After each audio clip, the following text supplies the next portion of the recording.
জুলাই অভ্যুত্থানের মূল লক্ষ্য ছিল ফ্যাসিবাদের বিলোপ করে নতুন বাংলাদেশ গঠন করা। এমন মন্তব্য করেছেন প্রধান উপদেষ্টা অধ্যাপক মোহাম্মদ ইউনূস। বলেন, সে লক্ষ্য বাস্তবায়নে সরকার কাজ করছে যাতে স্বৈরাচার মাথাচাড়া না দিতে পারে। বান্ডেল থাকলে প্রতি সেনমানিতে টাকা বাঁচবে। বিকাশ সেনমানি বান্ডেল কিনে জিতুন প্রতি লেনদেনে। সকালে প্রধান উপদেষ্টার কার্যালয়ে জুলাই অভ্যুত্থান স্মরণে মাসব্যাপী কর্মসূচি উদ্বোধন করে এসব কথা বলেন প্রধান উপদেষ্টা। অভ্যুত্থানের বর্ষপূর্তি উদযাপনে সরকারের উদ্যোগে আজ থেকে শুরু হয়েছে মাসব্যাপী কর্মসূচি। 5ই আগস্ট পর্যন্ত মাঝে মধ্যে বিরতি দিয়ে এসব কর্মসূচি পালিত হবে। এর নাম দেওয়া হয়েছে জুলাই স্মৃতি উদযাপন অনুষ্ঠানমালা। কর্মসূচির অংশ হিসেবে আজ মসজিদ, মন্দির, প্যাগোডা, গির্জাসহ ধর্মীয় উপাসনালয়ে শহীদদের স্মরণে দোয়া ও প্রার্থনা হবে।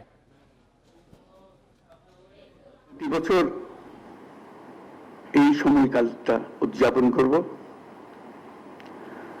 যাতে পরবর্তীতে 16 বছর আমাদের অপেক্ষা করতে না হয় আবার এই অভ্যুত্থান করার জন্য।